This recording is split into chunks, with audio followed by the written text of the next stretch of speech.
Assalamualaikum warahmatullahi wabarakatuh. Perkenalkan, nama saya Rahmawati Solihah, NPM 214101110 dari kelas Ilmu Komunikasi 03. Pada kesempatan kali ini, saya akan menjelaskan mengenai bahasa dalam komunikasi interpersonal. Apa itu bahasa?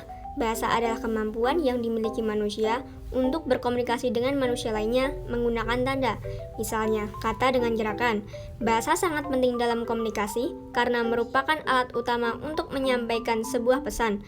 Pesan yang disampaikan dalam komunikasi akan lebih efektif bila menggunakan bahasa yang dimengerti dan dipahami baik oleh komunikator maupun komunikan. Bahasa berperan sentral dalam membangun hampir seluruh informasi dalam komunikasi. Penggunaan bahasa berpengaruh pada budaya bangsa dalam berpikir, bertindak, dan berperilaku. Selanjutnya pada pembahasan dalam bahasa lisan dan bahasa tulisan atau ragam lisan dan ragam tulis dalam berkomunikasi yang dijelaskan oleh Arifin dan Tasai pada tahun 2004 dapat dijangkau secara bersamaan dan dapat digabungkan dalam pengiriman pikiran dari seseorang penutur atau komunikator ulung yang terkenal. Dalam sebuah komunikasi melalui bahasa, biasanya terdapat berbagai proposisi atau berbagai ekspresi yang dapat ditinjau secara lebih mendalam dalam sebuah mencari bahasa. Pola hubungan antar kata dan lingkungan sekitarnya, termasuk ruang, waktu, serta kondisi yang tepat, memungkinkan bahasa lisan menampilkan sosoknya. Bahasa lisan maupun bahasa tulisan dapat menampilkan penggunaan metafora bahasa dalam sebuah komunikasi. Penggunaan bahasa lewat metafora dalam artisan distori bahasa sebagai representasi.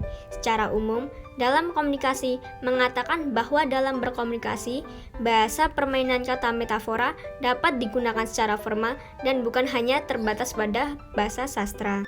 Bahasa dan makna dalam komunikasi. Tanggapan dalam bahasa dan komunikasi menurut Taubes dan Lumut pada tahun 1974 seperti dicatat oleh Jalaluddin Rahmat terbagi dalam dua kelompok, konfirmasi dan diskonfirmasi. Pemahaman konfirmasi akan memperteguh hubungan antar pribadi, sedangkan diskonfirmasi akan memperlemah atau merusaknya. Contoh, jika Anda menyaksikan konser, usai menyaksikan Anda memberi sebuah komentar. Saya menilai Tulus menyanyikan dengan baik sekali saat perambanan jazz. Berbagai tanggapan dapat saya berikan setelah menyaksikan konser. Saya mungkin berkata, saya setuju karena ia adalah penyanyi terbaik saat ini. Atau, aneh benar kamu ini. Dalam konser tersebut, justru Tulus menampilkan perform yang sangat jelek. Tanggapan pertama merupakan konfirmasi dan yang kedua merupakan diskonfirmasi.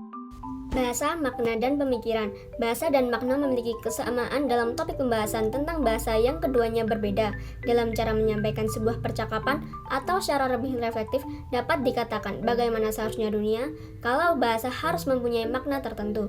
Terdapat ungkapan yang berbunyi, batas-batas bahasaku berarti batas-batas duniaku. Batas bahasa menunjukkan batas duniaku, karena itu bagi seorang pemikir mengenai yang tidak dapat dikatakan, lebih baik diam. Pada bagian ini termaktublah apa yang disebut oleh seorang pemikir yang berkecimpung dalam bidang bahasa. Dalam teori mozaik atau teori gambar dijelaskan bahwa bahasa yang berkonfigurasi sejajar dengan dunia. Antar keduanya terdapat hubungan yang bersifat biunivok dengan setiap objek yang difigurkan. Tanpa hubungan itu, tentang bahasa tidak bisa memiliki makna yang mengandung pemikiran tertentu. Menurut teori gambar, sebuah pernyataan yang memiliki makna perlu menunjukkan sebuah kologisan tertentu yang disusun begitu rupa. Jadi nama-nama yang diwakili dalam kata-kata hal baik langsung dengan objek yang mau diacu oleh nama tersebut dapat menunjukkan eksistensi bahwa inilah pernyataan yang benar dan diakui. Penggunaan bahasa dan permainan bahasa.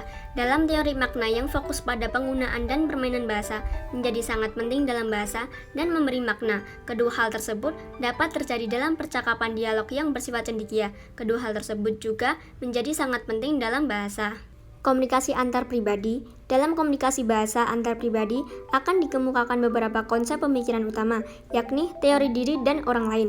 Pribadi merupakan individu yang berada satu dengan lainnya, hal itu terbaca lewat bahasa. Kualitas individu menentukan kekhasan tersebut akan menentukan kualitas komunikasi yang sedang dibangun. Hal lain yang dikemukakan dalam komunikasi bahasa antar pribadi adalah persepsi terhadap diri pribadi. Bahasa dan dialog, sebuah pemahaman yang utuh tentang bahasa dan komunikasi terlihat secara langsung di dalam sebuah dialog. Bahasa dapat memungkinkan terjadinya sesuatu interaksi sosial yang bersifat manusiawi. Ada bermacam-macam jalan dalam dialog antar manusia. Pembicaraan bersama antar pribadi merupakan bentuk yang paling sederhana. Pembicaraan bersama dapat diselenggarakan juga dalam sebuah kelompok atau grup. Kesimpulan, bahasa dan komunikasi, paduan bahasa dalam menyampaikan pikiran merupakan suatu yang sangat penting dalam komunikasi, yang perlu diperhatikan secara terus-menerus dalam bahasa. Sebuah komunikasi adalah ketepatan dalam merespon pesan yang diterima melalui bahasa, yakni yang bersifat kata nonverbal. Tanggapan dalam sebuah permasalahan yang ditemukan dalam bahasa baik dan benar tentang apa yang telah dikomunikasikan. Ketepatan dalam merespon bicara dalam komunikasi adalah sesuatu yang perlu diperhatikan secara terus diperlihatkan dalam membangun sebuah komunikasi. Baik, sekian penjelasan dari saya mengenai bahasa dalam komunikasi interpersonal. Apabila ada kurang dan lebihnya, saya mohon maaf yang sebesar-besarnya. Wassalamualaikum warahmatullahi wabarakatuh.